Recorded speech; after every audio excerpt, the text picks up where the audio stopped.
Kelihatan slide-nya? Sudah, Pak. Sudah, Pak. Sudah. Yuk kita mulai ya. Bismillah. Assalamualaikum warahmatullahi wabarakatuh. Kita mulai pertemuan kita materi yang ini yang ke berapa ini? Ke-13 ya. Di sini kita nanti akan mempelajari tentang apa nanti tantangan dan juga apa itu namanya itu ya, desain masa depan dari perbankan syariah.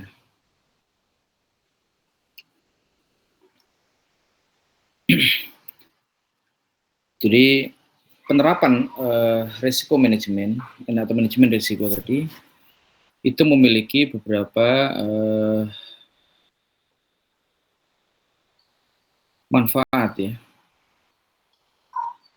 Tentu yang pertama, yang paling utama adalah untuk menekan yang namanya biaya modal.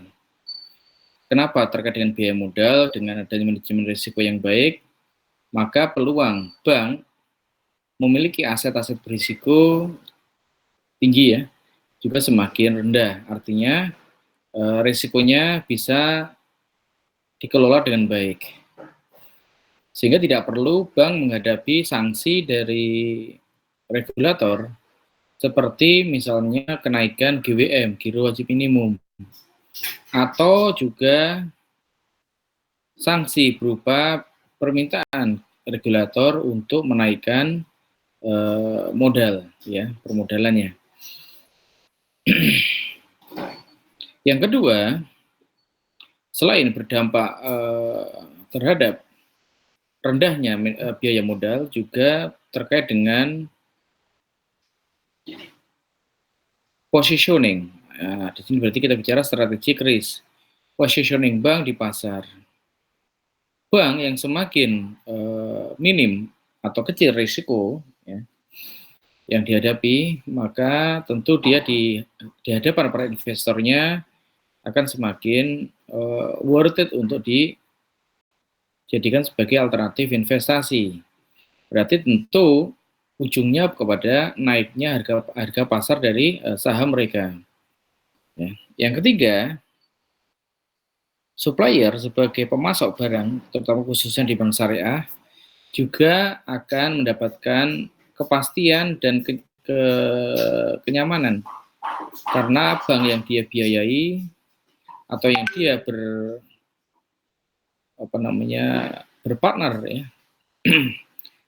memiliki risiko yang minim. Yang ketiga, pun ketika bank bermain di pasar uang karena faktor mismatch liquidity, bank juga bisa mendapatkan akses dana yang cukup bagus. Karena para partner yang memiliki surplus dana secara jangka pendek akan dengan mudah memberikan dananya tanpa harus khawatir dananya hilang seiring dengan naiknya risiko yang dihadapi bank tersebut. Itu di antara manfaat-manfaat yang diperoleh oleh bank ketika dia bisa memanage risiko yang dihadapinya. Tetapi yang perlu kita ingat adalah bank semakin hari akan semakin menghadapi risiko, khususnya terkait ketika mereka melakukan inovasi di produk keuangan. Ya. Untuk mendapatkan profit jangka pendek. Tentu di sini kita bicara kepada perilaku bank ya, di dalam pasar keuangan ya. Pasar uang PU, pasar uang antar bank syariah, PUAS ya, PUAS. Kalau konven namanya PUAP. Di PUAS, bank bisa berinvestasi bahkan dalam hitungan hari. Dan itu bisa mendapatkan profit ya lumayan 0,0 sekian, tapi dikalikan dengan nilai nominal yang cukup besar sehingga menghasilkan profit yang cukup. Tetapi ketika bank terjebak di permainan market atau di money market tadi, bank akan menghadapi risiko juga. Ya, risiko diantaranya adalah likuiditinya dia juga. Yang kedua adalah kecenderungan bank untuk memperbesar leverage. Nah, di sini berarti isunya terkait masalah penggunaan DPK, penurunan capital ya, artinya permodalan asli dan meningkatkan komposisi daripada DPK. Tentu secara fungsi bank memang itu yang diharapkan, tetapi secara risiko kebangkrutan bank juga semakin tinggi. Maka bank seharusnya bisa memiliki backup dana yang cukup ketika dia menaikkan proporsi daripada DPK dia. Yang ketiga, ketika bank bergerak dari on balance sheet menuju off balance sheet, bank juga akan menghadapi risiko spekulasi yang tinggi. Seperti ketika dia bermain di pasar uang tadi. Ya. Atau dia bermain di instrumen-instrumen keuangan. Yang pertama, kecenderungan untuk melanggar syariat tinggi. Yang kedua, tingkat gamblingnya atau spekulasinya juga tinggi. Nah, excessive risk taking itu juga terkait dengan spekulasi. Spekulasi bukan hanya ketika bermain di pasar keuangan, bisa juga muncul ketika bank terlalu ekstensif ketika melakukan pembiayaan. Karena ada tekanan dari investor katakanlah atau dari regulator untuk menaikkan financing to deposit ratio, rasio pembiayaan atas deposit. Kadang bank akan menghadapi yang namanya credit rationing.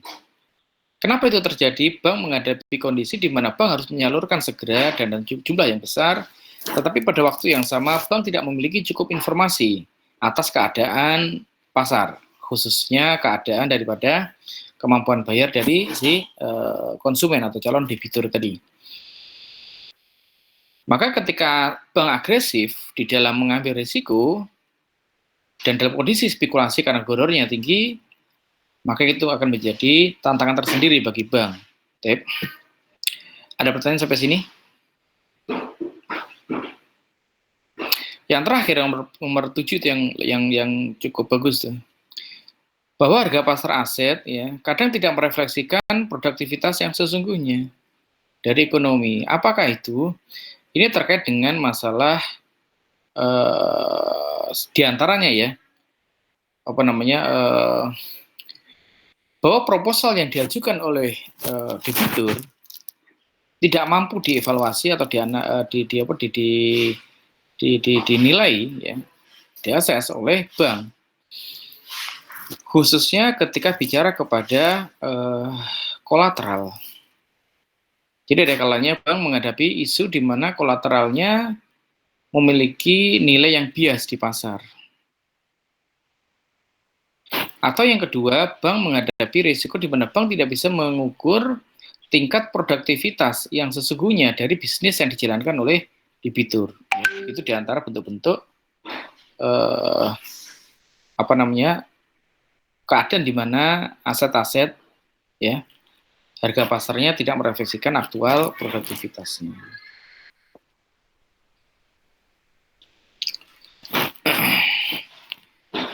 Ini dikatakan di dalam perbankan seringkali disebut istilah credit multiplier effect. Tetapi credit multiplier effect itu juga akan berdampak namanya money creation, penciptaan uang. Penciptaan uang. Bahwa bank, jadi kalau mau dikatakan kredit atau pembiayaan itu merupakan bentuk turunan dari uang deposit. Sehingga kalau misalkan bank tidak bisa berhati-hati, akan bisa muncul namanya bubble, seperti yang terjadi di dalam konteks subprime mortgage di Amerika pada waktu itu. Bank membiayai KPR dengan mengeluarkan sejumlah pembiayaan kepada konsumen yang dinyatakan layak. ternyata uang itu tidak digunakan untuk membeli aset berupa properti oleh si konsumen, debitur, tetapi digunakan untuk membeli aset keuangan ya di pasar keuangan, saham ya, obligasi dan sebagainya. Kemudian aset-aset keuangan itu dijaminkan kembali kepada bank untuk mendapatkan uang lagi. Jadi ini udah mulai masuk ke dalam money creation. Jadi uang yang dikeluarkan, yang diterima bank dari pemerintah atau dari deposan, ditransfer atau ditransformasi menjadi kredit kepada konsumen. Oleh konsumen, uang itu digunakan membeli aset keuangan. Kemudian dijaminkan lagi kepada bank untuk mendapatkan kredit lagi. Terus seperti itu. Sehingga yang nilainya katakanlah 100 juta, total kredit yang akhirnya dibiayai oleh bank nilainya bisa 1 miliar. Kenapa? Karena terjadi multiplier daripada kredit tadi, ya, money creation tadi.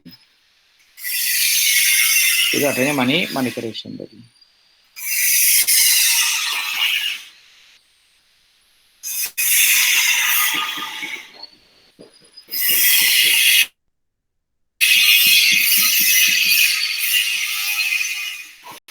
Sudah ada.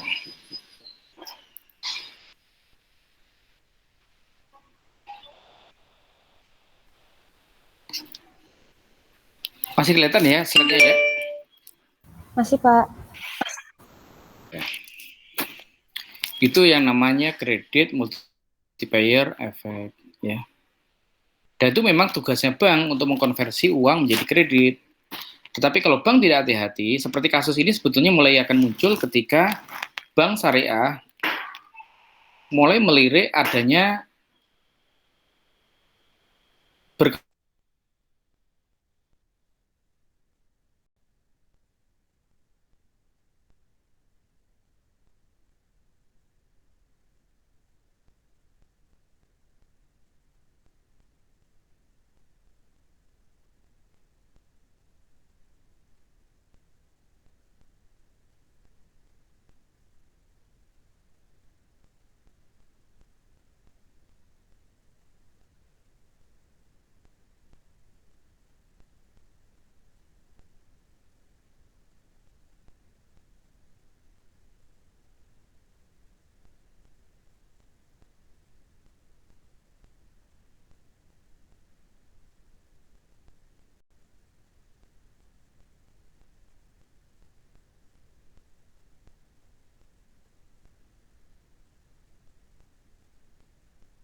maaf ya, karena pulsa saya habis ternyata.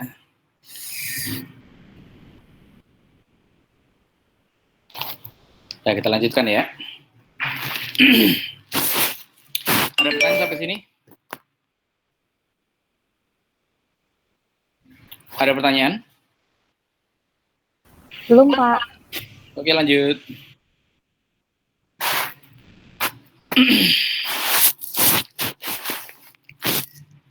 Kemudian, ya, inovasi dan kreativitas yang harus dilakukan oleh bank tadi, khususnya ketika dia melakukan money creation di dalam menciptakan peluang investasi di dalam pembiayaan, maka harus memenuhi betul artinya harus mengikuti kaidah syariah. Di antaranya adalah harus terhindar dari riba, tidak boleh masuk ke dalam gambling, ya, atau masuk ke dalam horor atau yang lainnya, ya. Itu diantara hal yang harus diperhatikan ketika melakukan financial engineering, ya. Kemudian yang perlu dilakukan oleh bank itu adalah dengan meningkatkan proporsi daripada implementasi sirkah.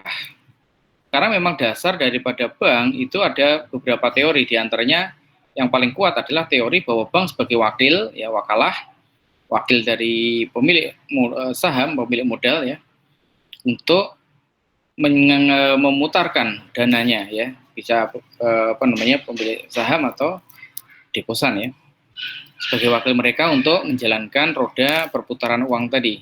Atau yang kedua, bank sebagai mudorib, pengelola di dalam dana, ya, mirip-mirip saja. Artinya mau tidak mau bank harus menjalankan fungsi baik sebagai wakil atau sebagai mudorib tadi. Kalau dia menggunakan wakalah, memang risikonya tetap ada pada pemegang saham, sebagaimana di dalam mudorobah.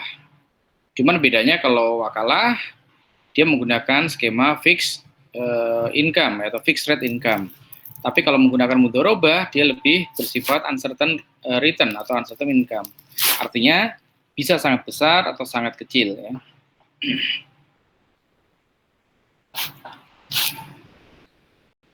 Nah, dengan menerapkan sistem sirkah tadi, bank akan bisa menstabilkan resiko dia. Kenapa?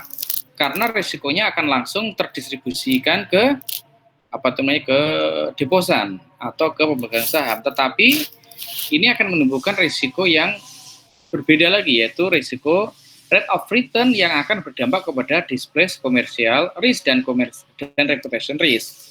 Tentu ini akan menyebabkan bank menghadapi tekanan untuk mempertahankan modal yang ada atau dana yang ada, ya. Nah, tekanan ini akan bisa menyebabkan bank masuk ke dalam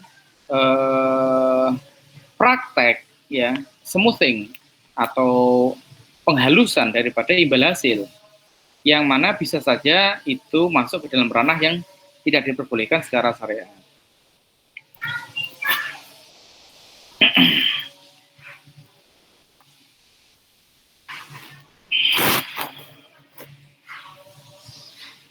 Nah, karena bank syariah atau bank Islam cenderung menghindari spekulatif atau excess speculation, ya, maka opsi dia untuk melakukan atau membuat produk keuangan menjadi tentu terbatas. Ya, meskipun sebetulnya bisa dilakukan dengan cara sirkah tadi, yang mana tidak bisa dilakukan oleh bank konvensional. Tetapi dari sisi financial engineering di dalam financial market, tentu bank syariah tentu lebih terbatas dibandingkan dengan bank konvensional. Tetapi terkait dengan kedekatan dia dengan dengan sektor real, bisa sebaliknya. Itu yang kita bahas tadi, ya. Ada pertanyaan sampai sini? Nah, ini diantara tantangan yang dihadapi oleh bank, ya.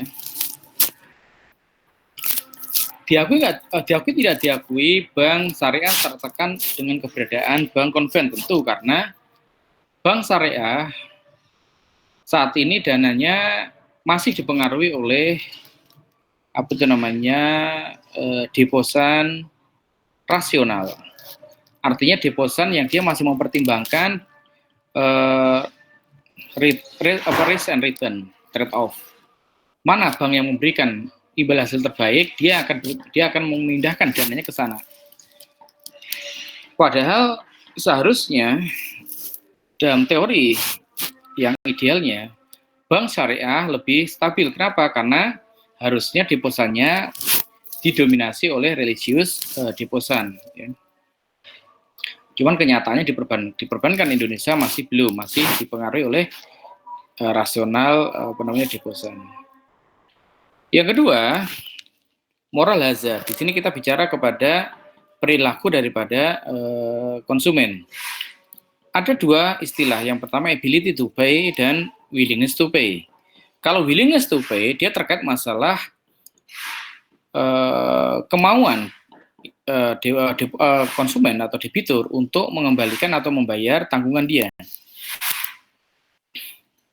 Jadi ini tidak ada hubungan dengan kemampuan. Artinya dia mampu nggak mampu, tetapi dia masih punya keinginan. Maka ini masih bisa diharapkan oleh bank dengan cara restrukturisasi. Tetapi bagi mereka yang sebetulnya memiliki ability to pay, tetapi tidak memiliki willingness to pay, itu yang bahaya. Karena dia nggak mau membayar meskipun memiliki kemampuan untuk membayar. Nah, solusinya apa? Bisa dengan pendekatan legal, kolateral, ya. Terus diajukan sebagai bentuk penipuan, ke delik penipuan ya, ke ranah hukum, atau dengan cara pendekatan religius, dengan cara diberikan tausiah, diberikan nasihat ya, dilakukan pendampingan bisnis, bahkan mencarikan solusi. Itu bisa juga dilakukan oleh bank syariah. Artinya tidak selamanya menggunakan skema legal. Ya. Yang ketiga adalah saat ini diakui nggak diakui keberadaan bank syariah adalah anak tiri. Kenapa? Karena regulatornya masih dipengaruhi dominan oleh konvensionalnya. Karena bagaimanapun industri syariah nggak lebih dari 5%. Tentu bagi regulator sangat rasional kalau dia memilih untuk lebih mengedepankan konvensional daripada syariah. Dan ini menjadi tantangan khusus bagi bank Islam ya.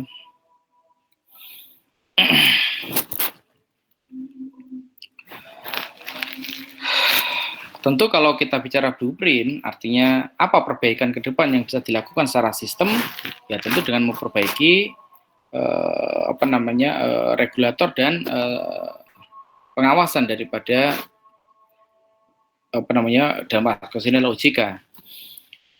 Seperti misalkan dalam kasus double taxation, ya double pajak, atau dalam kasus double taxation itu tidak hanya terjadi di dalam konteks murabahah. Saat ini yang bisa difasilitasi oleh Kementerian Perpajakan itu Kementerian Keuangan itu adalah double taxation di dalam jual beli murabahah. Itu menjadi solusi satu. Tetapi ketika bank diharapkan lebih mengedepankan sirkah, maka pasti akan terjadi jual beli saham. Kalau itu nanti juga dikenakan double taxation atas jual beli saham, kalau yang di murabahah udah dihapus kan, kalau terjadi kemungkinan double taxation di dalam jual beli saham dari kepemilikan bank atas debitur ya, bisnisnya debitur, maka tentu akan menjadi tidak realistis bagi bank untuk mengembangkan pasar saham khusus UMKM ya. Ini diantaranya yang akan dilakukan oleh Bank Indonesia adalah dengan melakukan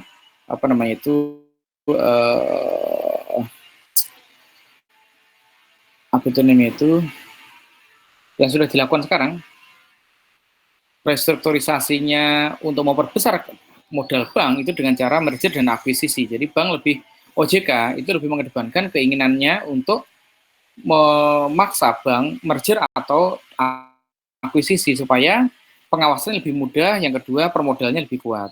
Yang kedua dengan cara lisensi. Lisensi itu terkait dengan izin, baik izin untuk mendirikan cabang, izin untuk menerbitkan atau mengeluarkan produk. Jadi bisa saja lisensi itu nanti berbeda antar wilayah. Untuk murabahah hanya boleh di daerah misalkan Jakarta, misal. Murabahah boleh ke seluruh Indonesia. Jadi bisa lisensi atas pendirian bank atau lisensi atas produk. Nah, Ada pertanyaan sampai sini?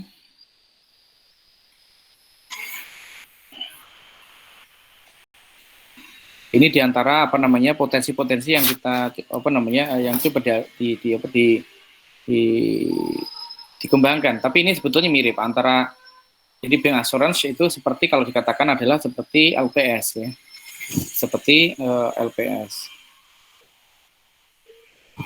Yang kedua menerapkan yang namanya sukuk, tapi ini sukuk mikro, jadi depositnya dirubah menjadi bentuk sukuk. Misalkan daripada tabungan yang pengambilannya tiap waktu yang membuat bank menghadapi risiko likuiditas, bagaimana kalau depositnya dirubah menjadi bentuk sukuk 6 bulanan, 1 tahunan, tapi dengan project, by project. Nah, itu yang kemarin terakhir saya dengar 2-3 tahun yang lalu, OJK sudah mau mengimplementasikan itu ke dalam bentuk surat edaran.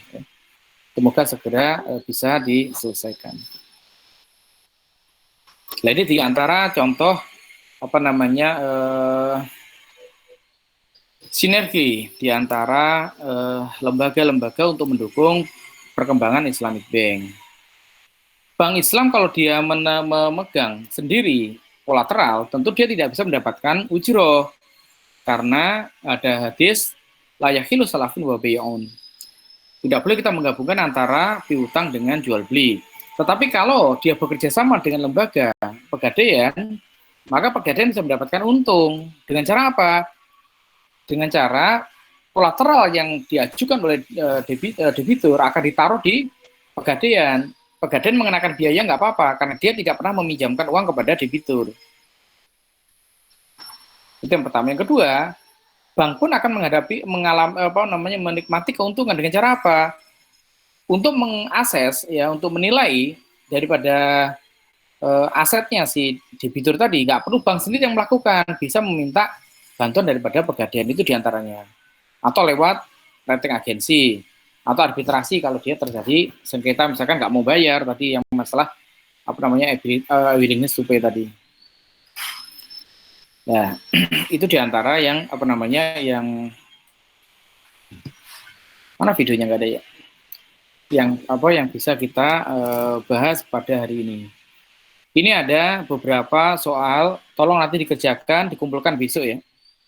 Dikumpulkan ke Mas Fajrunas ya. Ada pertanyaan sampai sini? Ada pertanyaan? Nggak ada ya? Halo? Ada pertanyaan? Bapak dikumpulnya besok. Iya, dikumpulkannya besok ke Mas Fajrunas. Sudah ya, kalau sudah kita akhiri sesi materi kita. Kita ketemu besok insya Allah ya.